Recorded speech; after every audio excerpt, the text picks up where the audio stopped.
What a very, very warm welcome. Hi, guys, and my name is Cassim, and welcome to the second episode of Man to Man.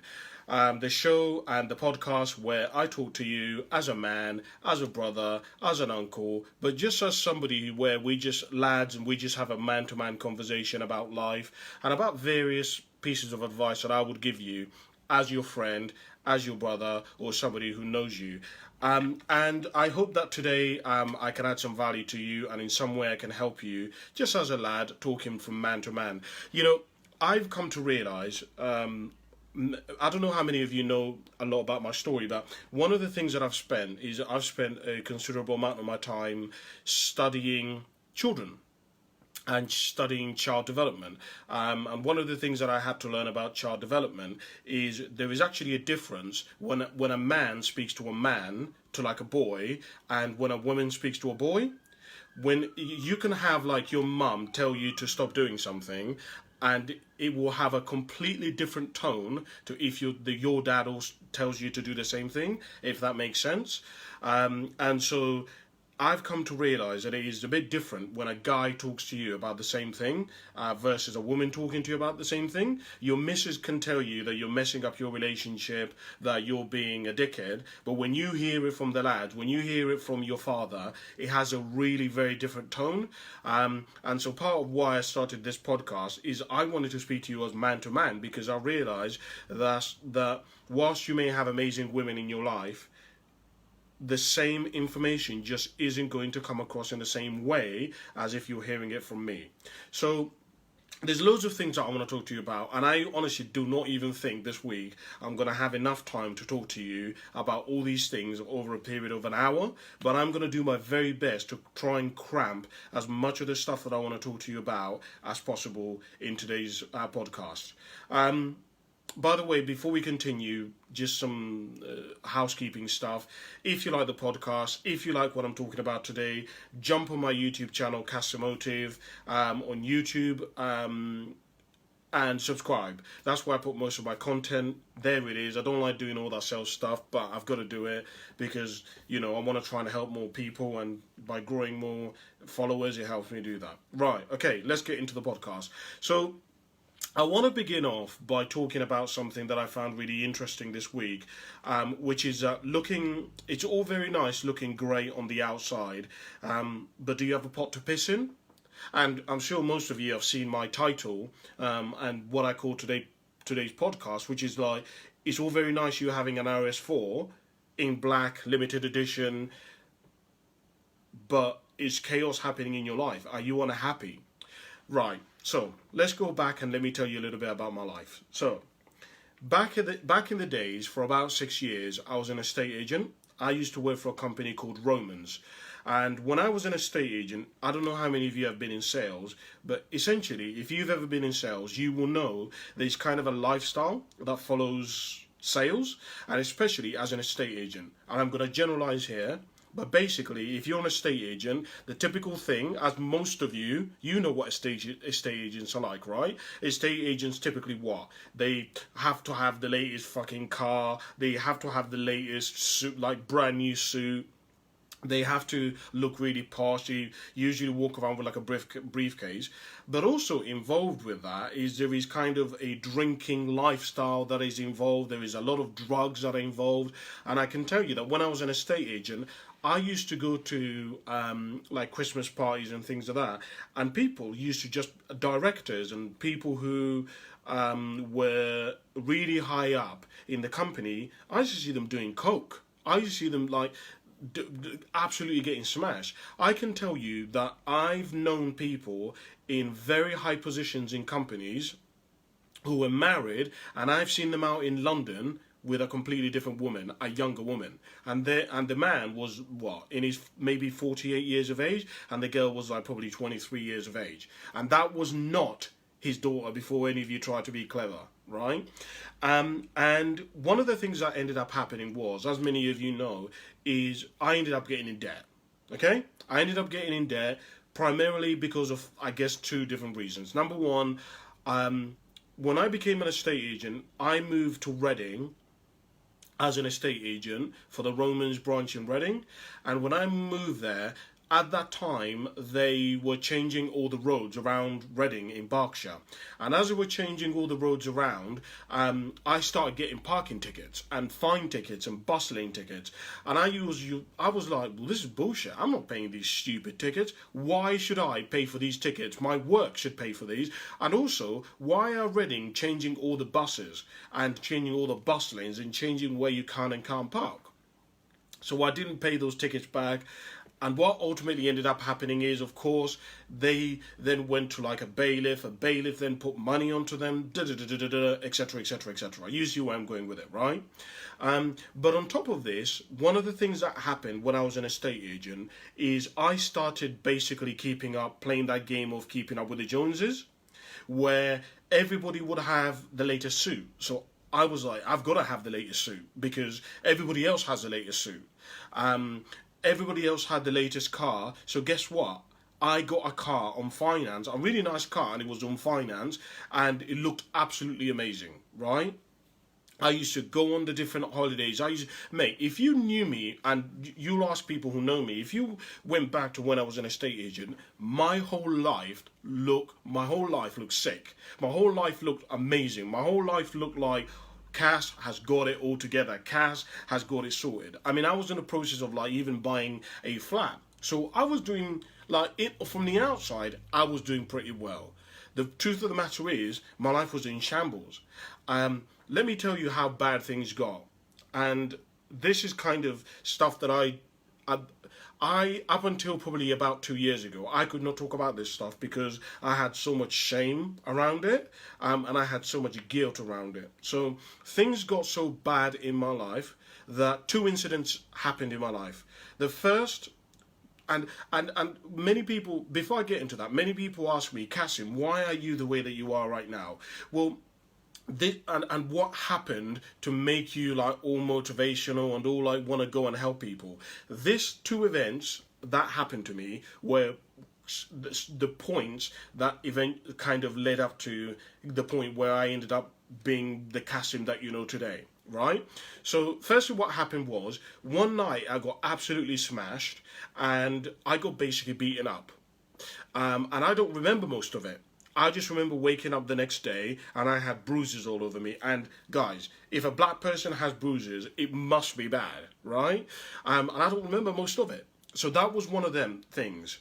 The second thing that happened was, and this was really what I think was one of the big things that happened in my life, because after this happened, my dad had a real like son to father, human to human kind of conversation, but I'm going to get to that in a second. So one night I went out and got absolutely smashed, and I got so drunk that I ended up falling asleep. I forgot my keys basically at home, and I ended up sleeping in the alleyway near where I lived.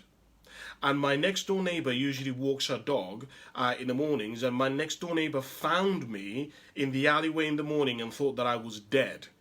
So she called the ambulance, right? Then went round to tell my parents that she thinks I might be dead or whatever.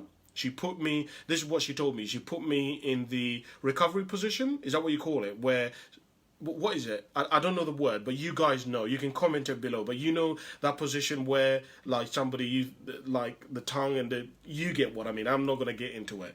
But basically what happened was, after this day happened, my dad sat me down and he had a conversation with me that I'll never forget. Because my dad was like, look, Cassim, by the way, for those of you, in case you don't know my background, my dad is a white man. My biological father, a guy called Ismail, who basically made my mum pregnant at 15 and essentially disappeared off the face of the planet. My mum raised me as a single mum until I was about 7 years of age, and essentially what ended up happening was that she found what is now my dad, which is a white man, a man called Emmanuel, and they got married and whatever, and basically he took me on as his son, right? And anyway, so fast forward, me and him had loads of problems when I was growing up. I mean, there was a point in my life, and you can ask my best friend Pi this. Me and him had so many clashes when I was growing up that at a point I actually ended up homeless because of the different fights, and I had to stay with my best friend for like 2 months because I had nowhere else to go. I had no money. There was nowhere to go, and my best friend's dad basically kept me. He's one of my favorite human beings ever. Anyway, point being is, my dad sat me down and he said, "Look, Cassim, I know I'm not your biological father. I know we've had our different arguments and our different problems over the years, but I'm gonna just give you a piece of advice, and this is because I love you. I'm not saying this to you because I'm trying to upset you. I'm not saying this to you because I'm a bad person or you're a bad person. But Cassim, if you continue on this path, you're either going to end up dead or in jail. And, you're a good guy, Cassim." And I remember the conversation. He was like, "You're good. Your son. We raised you to be a good son. We raised you to be a good human being. We know who you are. But somehow we don't know what's happened, and you've kind of ended up off the rails. You've kind of ended up going a bit crazy." And so all of these events, eventually, basically, when you start adding them up, and then you add all of these things up, and being an estate agent, it eventually led to the person who you see today, because this all led to one night a bailiff coming to my mum's house, right? Which most of you have heard the story. But point being is, when I was running that kind of lifestyle, everything on the outside looked absolutely brilliant. But the reality of my life was, guys, everything was shit in my life. I had no purpose, I had no discipline. I was like, basically, to maintain that lifestyle of an estate agent, I was drinking every day, I was partying every day. I was like, I've got to maintain that. And I remember thinking in those days, because I wasn't that conscious about my life, but I remember thinking, boy, I've got to look good. I've got to look like I've got it together, right? And I think part of the reason why it was so tough for me back in them days is because basically everyone thought I had it all together. I don't know if this makes sense, right? But have you ever been like a confident person, and then everybody said that you're the confident person, and then you've kind of taken on the persona of a confident person, even though in private you're not actually confident? Or you've always been the person who organizes shit, or you like to kind of get things together, and everyone's kind of, every time they see you getting shit together, they kind of, now they've just let me give you an example of what I mean by this. So I used to work, again, I used to work as an estate agent, and I used to work with this woman in Romans in Reading, and I used to work with this woman called Alison. When Alison had been at Romans in Reading for, I think, something like 14 years. When she first began working there, she was basically just like an assistant to the director, right? So she would write emails and letters after someone's house has been valued. She'd sort out his meetings and all these appointments. But basically what ended up happening over the years is anytime a problem occurred with computers or with a laptop or with the electrics, Alison would be the person to organise it or the person to fix it, because she's a very practical kind of girl. And obviously what ended up happening is, when I joined and other people joined over the years, every time something went wrong with a computer or went wrong with the lighting or something like that, we would just automatically go to Alison. And I remember Alison one day saying, "Why does everybody keep coming to me for problems? I am not the IT person." Right? That Romans have an IT department, and that is who you're supposed to go to. I don't get paid to fix your IT issues. Don't come to me for those problems. Does that make sense what I mean? So some of you in your life, you've been pushed into functioning in areas that are not actually of your gifting. Does that make sense what I mean? And so my point, and what I'm kind of getting a long way to try and get to suggest to you is everything seems so perfect in your life, but actually everything is chaos in your life. Are you like the ocean where when we look at you, you look still, but when we go underneath the ocean, there is chaos. The waves are bouncing up and down, there's rocks, there is fish going all over the place. Is that your life? I wonder whether, as a brother, and we're just talking brother to brother here, right? Whether you've taken the accountability and you've taken the steps that you need to be taking in order to get your shit together. And when I say this, I'm saying you may need to sell your Audi RS4 so that you can downgrade your car to a freaking Fiat Punto, but you know what? You will have more disposable income to follow your dreams. You know, I do a different show, as many of you will know, and in that show, in that goal-setting show, I tell people that winners are strategic. Winning is strategic. You have to actually think strategically about stuff, right? I remember I was talking to this guy, a young guy, who was, I used to work with him actually, but he's been fired now. I used to work with him in Tesco's, and he would come into Tesco's late every single day. And I used to say to him, listen, man, I'm telling you, I know you're young, but you have to develop the discipline of turning up to work on time. Because we're going through a coronavirus at the moment, right? And a lot of companies are making cutbacks, and a lot of companies are looking, to try and save money wherever they can. And I'm telling you that you turning up to work late is going in some way later on down the line to have a detrimental impact on you. And he listened to me, but of course I knew he didn't take any account of it. Now, fast forward to 2 weeks ago. 2 weeks ago, he come up to me and said, Cassim, I've just had a meeting and they've told me that I'm leaving because the company needs to needs to get rid of some people, and I was on a temporary contract anyway, so they've got to let me go. And I said, whoa, why, man? Why are they letting you go?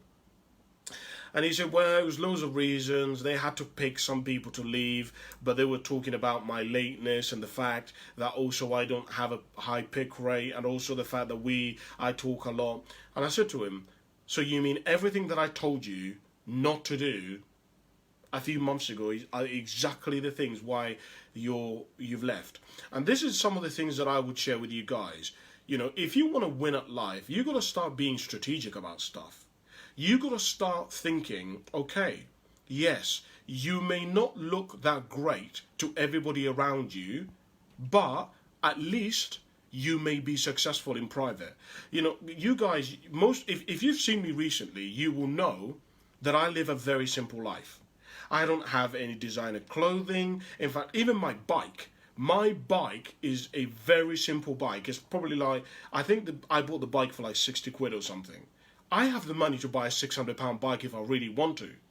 But I've got to think strategically in terms of, would I rather have the latest, fanciest bike, or would I rather have a reservoir and a reserve of money saved up that let's say, if I bought a bike for 600 quid versus a bike for 60 quid, at least I would have that 500 and whatever pounds left over, so that when something goes wrong, I can at least have something to fall back on.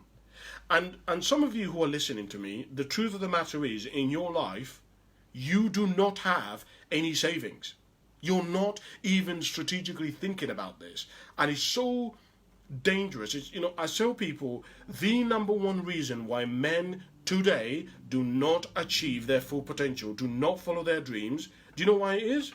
Is because us lads have a fear of losing our job. That's why I say, I did a special show the other day for high school leavers, and I was giving advice to basically people who are leaving high school. And one of the things that I was saying is, if I was leaving high school, leaving school today, A-levels, my first priority would be to save 3 months worth of savings. That would be my first priority, because I've come to the realization that there is, if you basically fear that there is a fear in you that you're going to lose your job, you will never take any risks. You will never take any risks.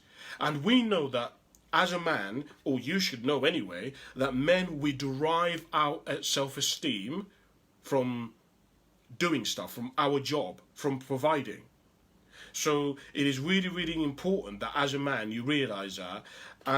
And so that's what I was really, you know, it's just one of them things that I really wanted to tell you. And I don't know whether you agree with me or not. Comment below, send me a message. But maybe you've seen so many people in your life who, you know, everything on the outside looks great. Even like couples, you have friends of yours where the couple looks great on the outside. They go on these perfect holidays. Every time they turn up to the event, and they look happy, but privately they're so unhappy, man. They're so unhappy.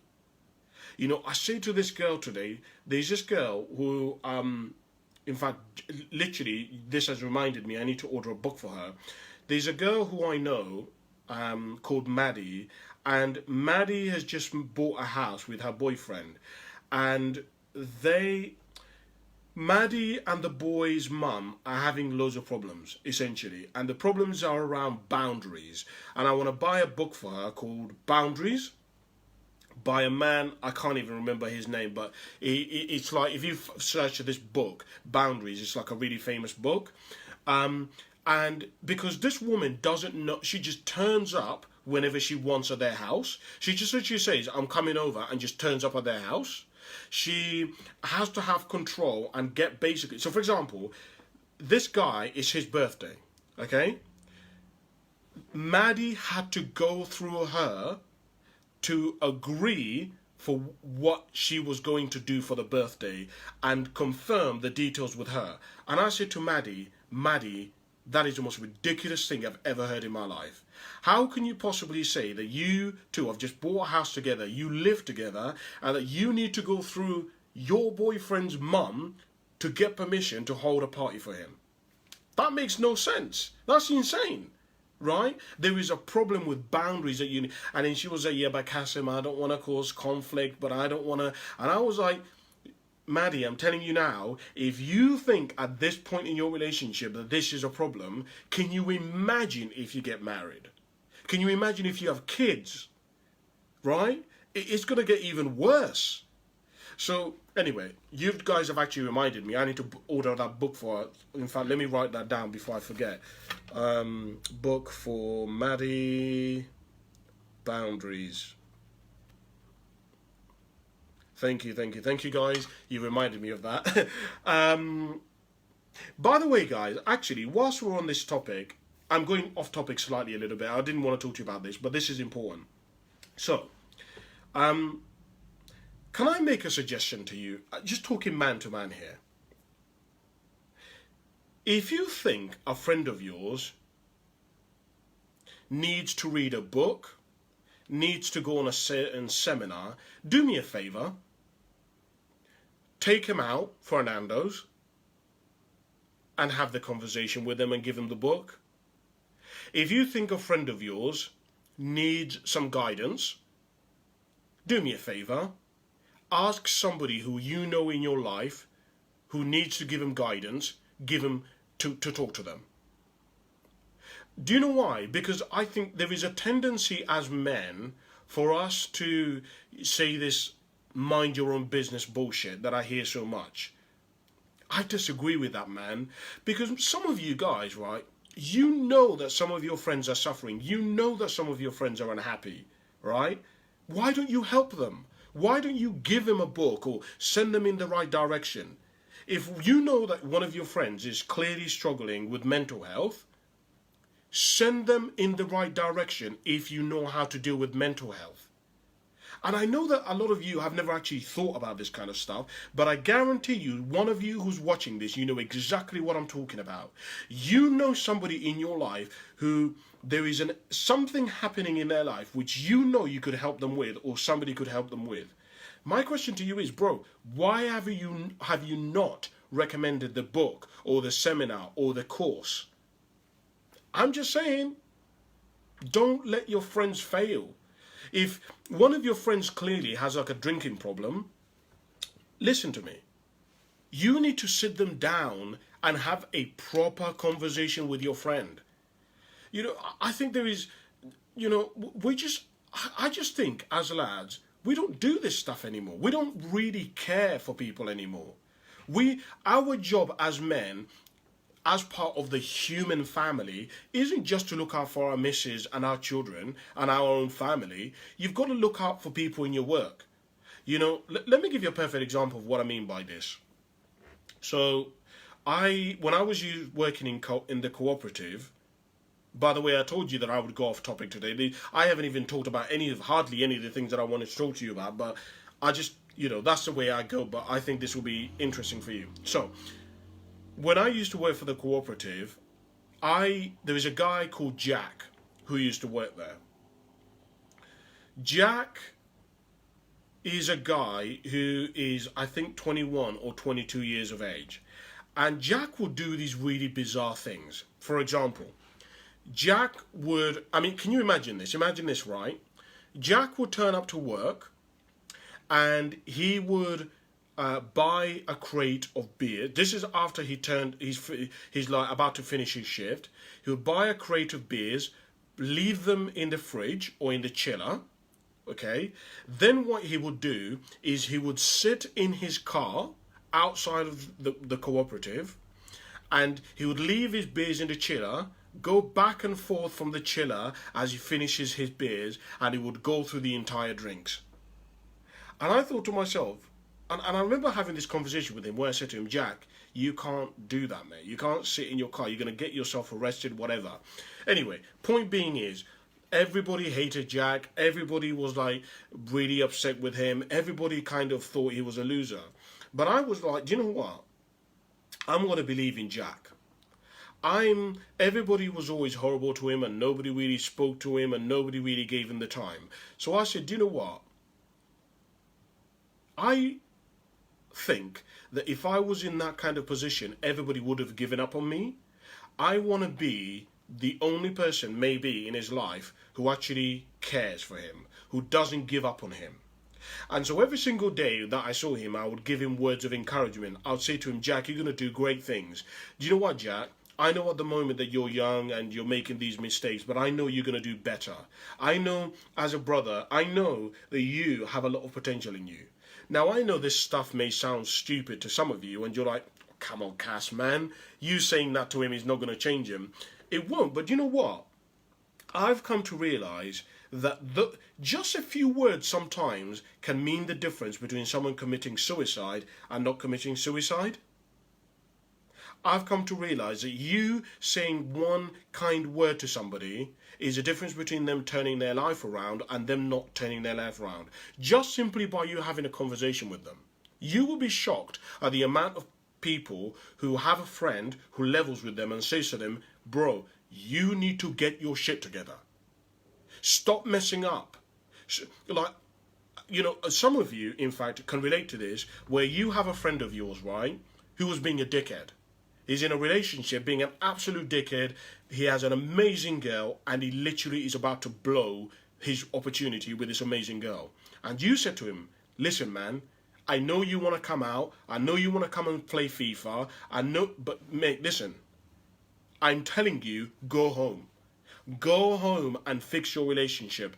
One of you I can tell, I guarantee you know somebody who wanted to break up with a girl because he was he was being stupid and he complained about her, but you knew that he was going to make a big mistake. And you thought, no, I got to talk to this bro. I've got to talk to this guy because he's about to make a big mistake in his life. And I bet you many of you know exactly what I'm talking about here when I say this. But my question to you is, are you doing more of it? Think bigger, much, much bigger. Think about trying to help people. Become a servant. Start thinking about what ways can I improve my friend's life. Some of you might have somebody in your life where you know that they can do more. Bro, my question to you is, are you trying to suggest to them and encouraging them to go for more? You know that your brother is really talented. But he's just, man, he likes prefer FIFA and likes to be on COD and likes to get smashed. Are you that person who's encouraging him, who's putting a friendly word into his life? I don't know. I'm just saying. That's my personal opinion. That's what I wanted to share with you. Right, so that's the first thing I want to talk about. The second thing that I wanted to talk about is around competing with yourself and having your own standards. Okay, right, so let me give you another story. So, basically, for the last couple of weeks, I've been on edge. Not really on edge because, well, I say on edge, but there's something that's been bugging me to the degree now that I've had to talk about it just to get it off my chest. So, again, and I use this story because it's been, many of you can relate to it. So, many of you know I work in Tesco's. Right, I've quit my job in Co-op and I've now worked for Tesco's. I work in, so when you order your shopping in Tesco's online, I'm the guy who goes and picks it in Tesco's. In Tesco's, we have what's called a pick rate. Basically, it's a number of how many items you can pick as quickly as possible. The number at the moment is 150. So basically, 150 items is how quickly you can pick them. The quicker you can pick them, the higher the pick rate you have, right? And so there's this guy who I work with, and many of you know that I have a principle.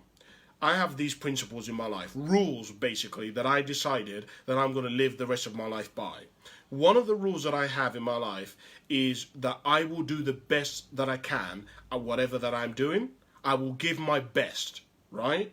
I will not basically do something and just go mediocre. I will give my all to whatever it is that I'm doing at that moment in time or that space. So, I'm the highest picker, of course, as you can imagine, because of having that philosophy, right? So, when I'm there, every day, when I go to work, of course, the minimum that is set is 150. That's what you should be hitting. But my pick rate's like over 200. And this guy, Farah, every single day says to me, Cassim, man, just relax, just chill. You've hit your pick rate. You've done good. Like, right, we know that you're really fast. Just relax, man. Here's what I'm going to say to you. Some of you who are listening to me, you have the ability to do more in your life than other people. You just can, right? You know, I talk about, I'm writing a book at the moment, as many of you will know. And in that book, one of the things that I talk about that whilst every human being is equal, right? We're all equal as human beings. We have equal value, right? Your life has no more importance than mine does. We don't all have the same capacities. And the example that I give in the book is I talk about Usain Bolt. I talk about Usain Bolt and I say that, look, I could train for years and years and years and have the best trainers and have the best facilities and to try and beat Usain Bolt in a race. But the chances of me beating Usain Bolt in a race consistently is very, very difficult. It's just not going to happen. Even though I've had the best training, even though I'm a good human being, even though we have equal value, in that area of life, his capacity is just more than mine, right? He was just born to run. Here's what I'm saying to you. Some of you in your life, and I'm talking to you lads particularly, some of you can actually do more. You can take more. You can endure more. You have the ability to produce more. But yet, every time you try to do it, people keep telling you, relax, chill. Why are you dreaming so big? Why is it that you want to become a millionaire? Why do you want to have a marriage? You know, you may have people in your family who none of them have ever actually been married for more than 5 years. And you have the ability, because of the love that you have and the passion and the discipline, you have the ability to be married, be the first person in your lineage to be married for 50 years, if you wanted to. But every single time you get into a relationship or even discuss marriage or being married for that long, all everybody does in your family is puts you down. You want to be the first person in your life to lose weight or to not have dementia or to not have diabetes. Yet every single time you try to do it, or you get disciplined, or you go on that path to start eating healthily, somebody in your life says to you, well, that's stupid, don't worry about it, just relax, YOLO, live your life. Listen to me very carefully. I'm Cassim. I'm your friend, okay? If I'm telling you this, I love you and I want you to do well. Do not listen to them, listen to me. Because what I'm telling you is genuinely in your best interest, and I want you to do good. Do not listen to what they're telling you. I'm going to suggest to you, and this is a suggestion, it's your life, you do whatever you want. I'm saying to you, if you have the ability to do more, do more. If you have your dad may have earned £50,000, and that, I mean, he worked hard, he peaked. Bro, you can earn 50 grand without even trying. In fact, you have the ability, if you really wanted to earn £400,000 a year if you really wanted to.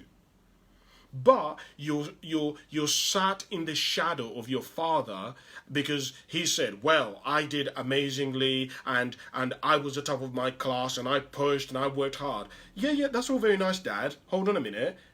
I can do greater.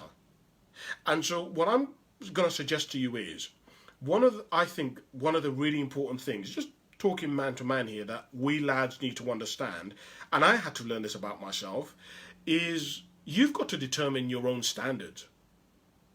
You've got to determine what your own abilities are, what you are capable of, right? Some of the people in your family or who you know will never earn more than 50 grand. They just aren't. Not because they're bad human beings, but just because they don't have the drive, they don't have the hunger, they don't have the desire to ever earn it.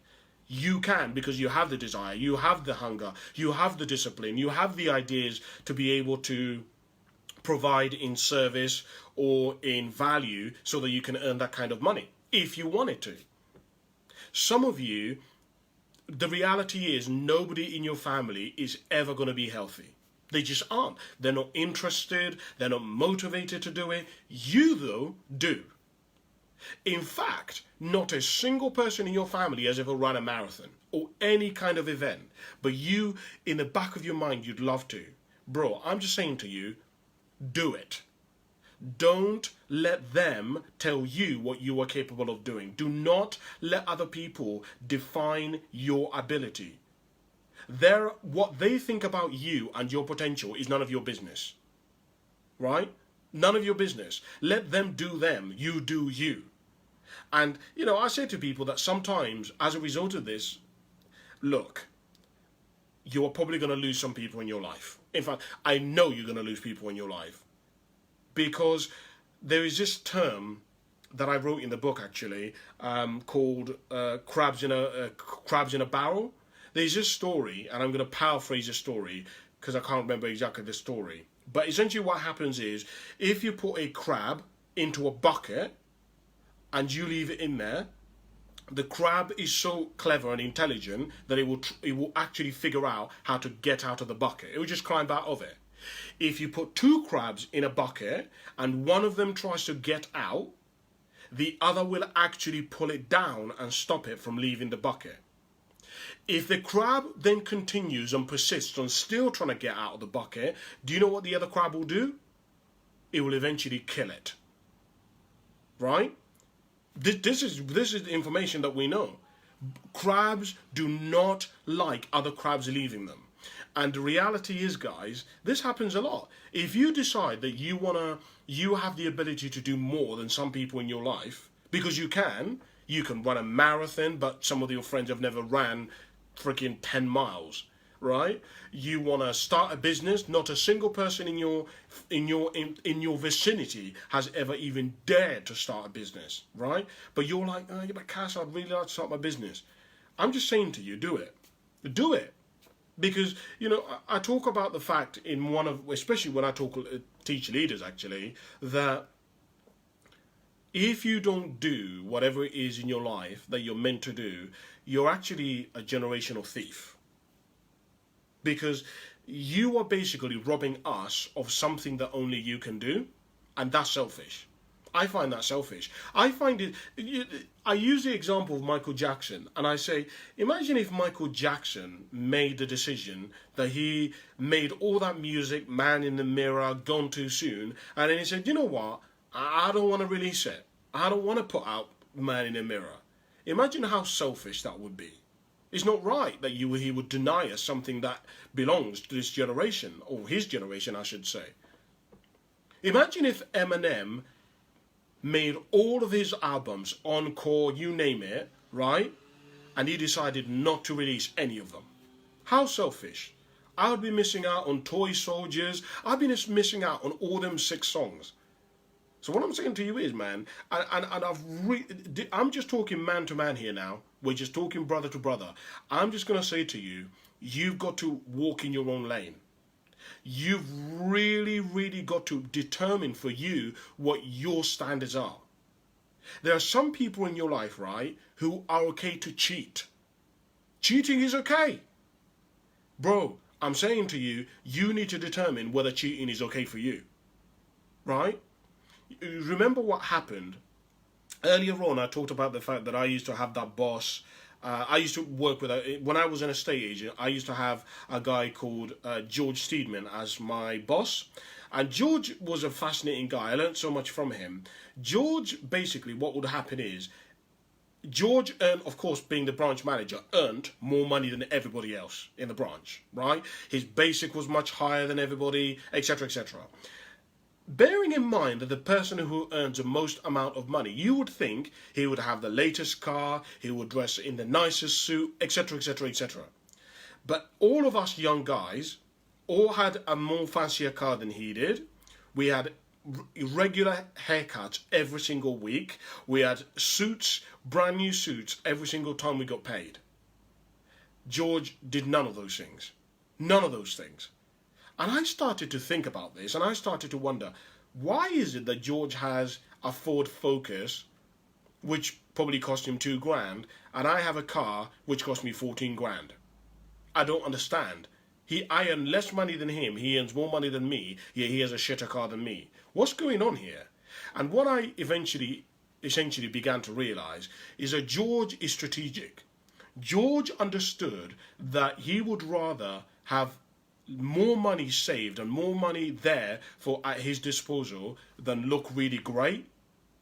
And so he was not prepared to join the young people and join the rat race of looking really cool and having the latest car.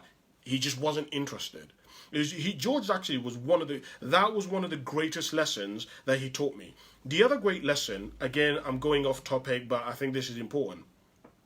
The other great lesson that George taught me, which I think is really interesting, is I remember back in the days, basically, I used to do pretty well in sales.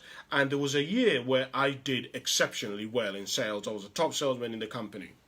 And what happened was, there was a period of about 3 months where I was doing really badly as an estate agent, as in sales. And I remember going into a meeting with George. George called me basically every 3 months, every quarter, we would have a one-to-one meeting, which will talk about how our sales are going, sales we have in the pipeline that are due to exchange next month or whatever, right? And also set the target for the next quarter of what sales we were going to do.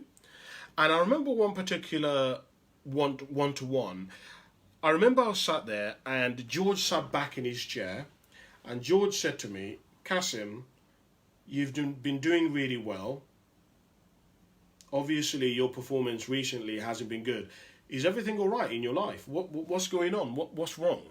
Is there stuff happening at home that I should know about?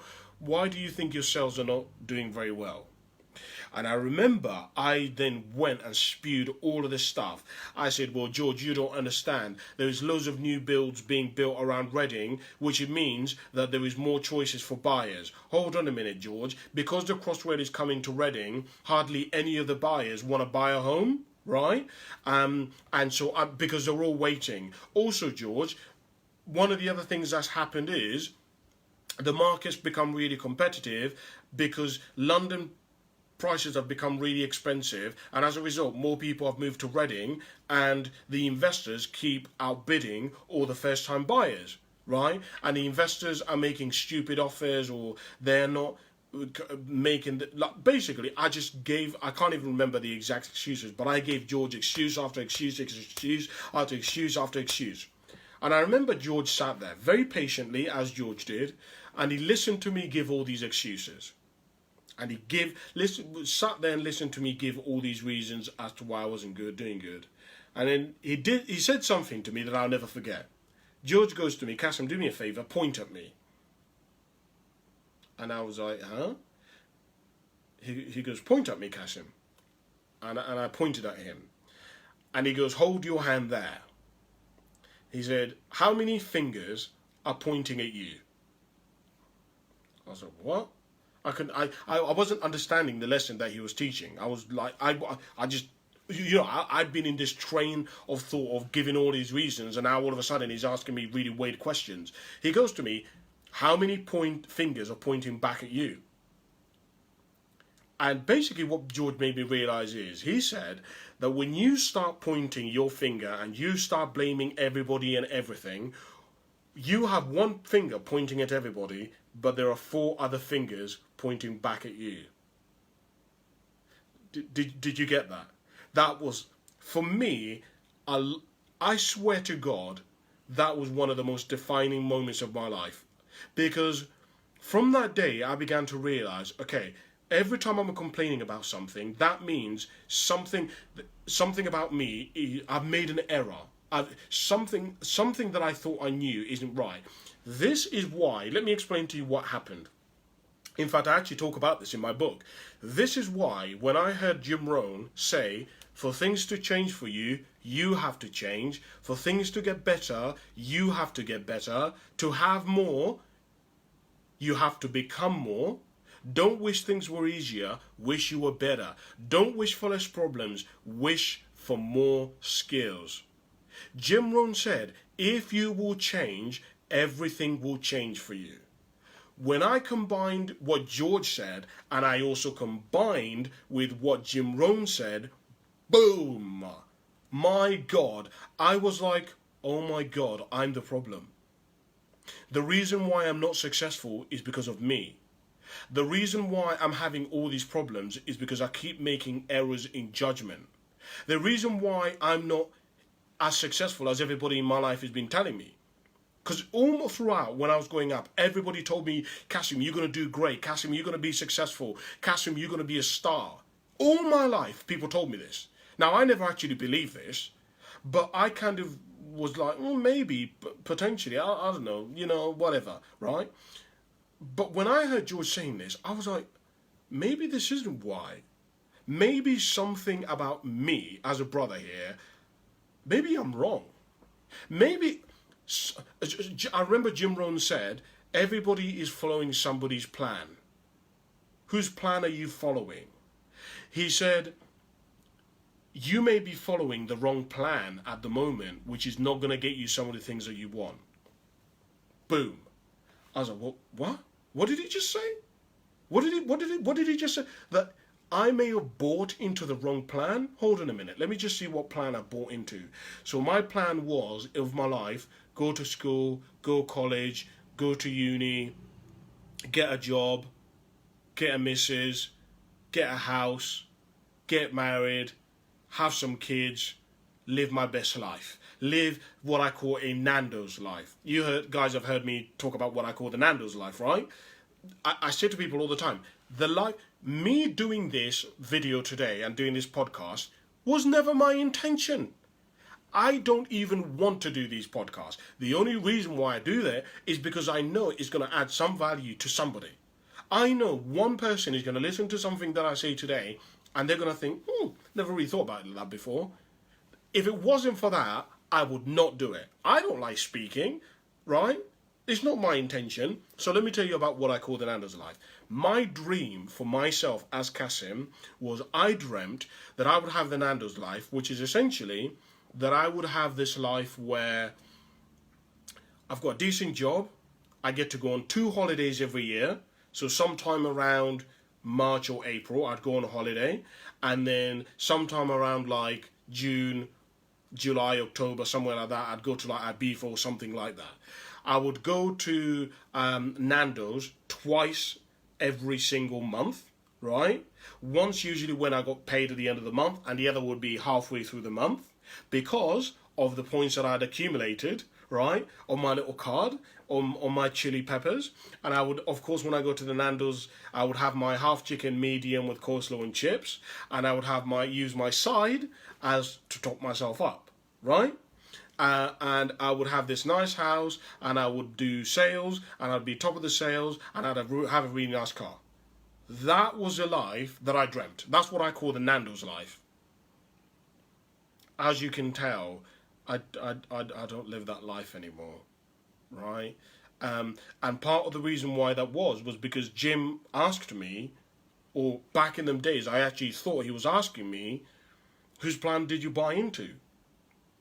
And I realised, boy, that plan is not good for me. It may be good for other people, but that plan just isn't going to work for me as Cass. You know, I remember, this was so difficult for me, guys.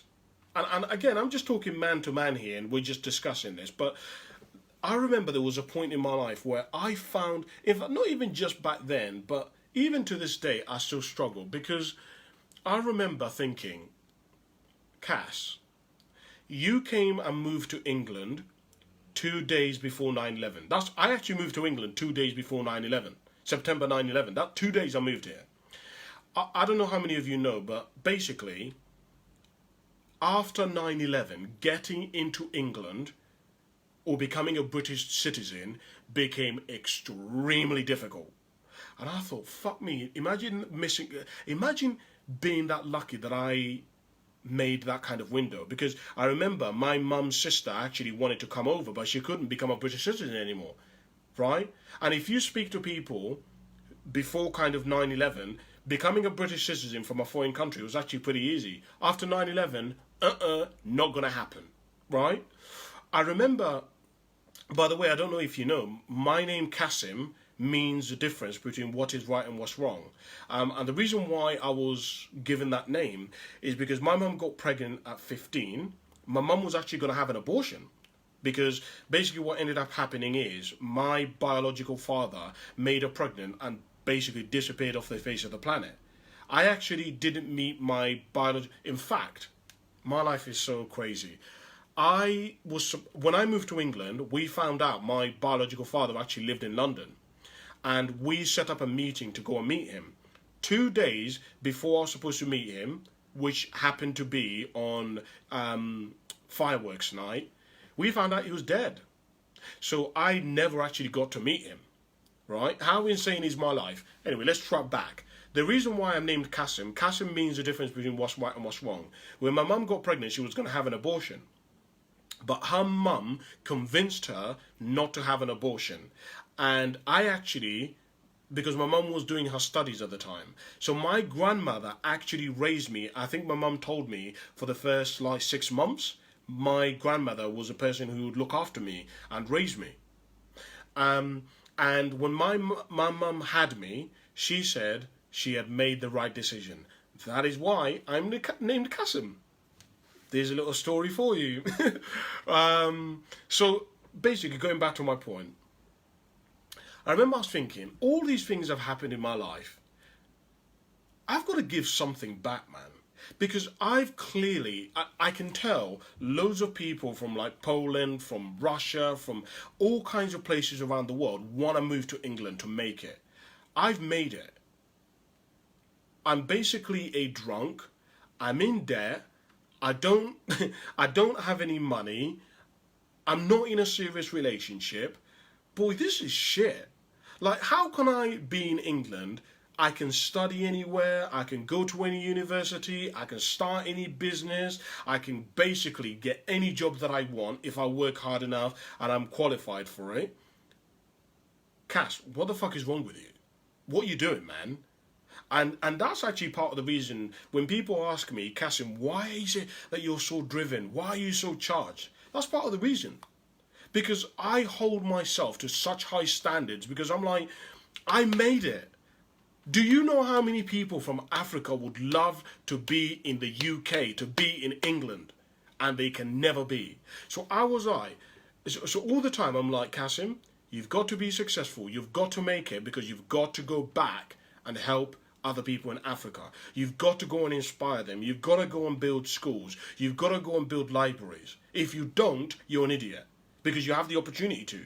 So when people say to me, oh, Cassim, man, you don't want to come out, you don't want to do this. No, I'm not interested. Do you know why? Because I need to make it. I need to become influential. I need to become competent. I need to get into positions of power. I need to be able to be good at something so that I can amass some kind of success so that I can help other people. And quite frankly, partying and all of that is just not one of my priorities at this space and moment in my life. I went completely off topic, didn't I? But I don't know whether that has been useful for you. Maybe you can relate to that. Maybe you are somebody who you hold really high standards for yourself. You realize that you're lucky. In fact, if you start looking at your life, you realize that you shouldn't really be here. You're like a fucking cat. You've had more than fucking 9 lives. You're one of those people where, like a bit like a cat. You know, like a cat, no matter what situation a cat gets itself in, it always lands on its feet. It has a propensity to land on its feet. A cat can be on a roof or on a tree and it's going to fall, but somehow it lands on its feet. And maybe you are one of those individuals where just you've been on drugs, a bit like Eminem. You know, I was talking to somebody about Eminem today, and I said, Eminem should not be alive today. The brother has been through as an alcohol addict, a drug addict. He went through just crazy childhood. His mum tried to sue him. He had problems with his children. It's just been an insane ride for him. The brother should not be alive. And I'm just wondering whether you're one of them brothers where you count yourself as lucky. You've had so many near-death experiences, so many lucky breaks, right? You've done stuff where people should not have forgiven you. You've cheated with somebody's actual sister. Can you imagine that? I have a friend of mine, and he said to me, Cass, you know, we broke up. I said, why did you break up? He goes, well, I didn't want to tell you, Cass, because I know who you are, but I basically smashed our sister. I said, oh God, right? You know, maybe you're the kind of individual who listen, you've done Mandy, you've done psychedelics, you've done LSD, you've done coke, you've done it all. And you should be dead. You've combined it with drinking. You've combined it with it's been insane, man. And you should not be alive, but somehow you are. And you count yourself as lucky. And you're like, actually, Cass, man, you know, I've been given this opportunity of redemption. I've been given this opportunity to awaken, to become conscious, to really become everything that I'm capable of becoming, you know. Similar to like an oak tree, and I may have been an acorn for a long time of my life, and I've been left on the windowsill, and I've not grown, but, you know, I've started to put myself in the ground, and I've started to water myself by reading books and whatever, and actually, do you know what, Cass? Life is starting to look up, and I really want to do good with my life, you know. I really, really, really do. So that's kind of leads us to an hour. As I said, I wanted to talk to you about so many more stuff. But as I said, I go off on a tangent sometimes, and there's stuff that I just find useful, and I think you guys might want to hear. Maybe you've not found today useful, or maybe you have. I'd love to hear from you. Maybe there's something that you want me to talk about.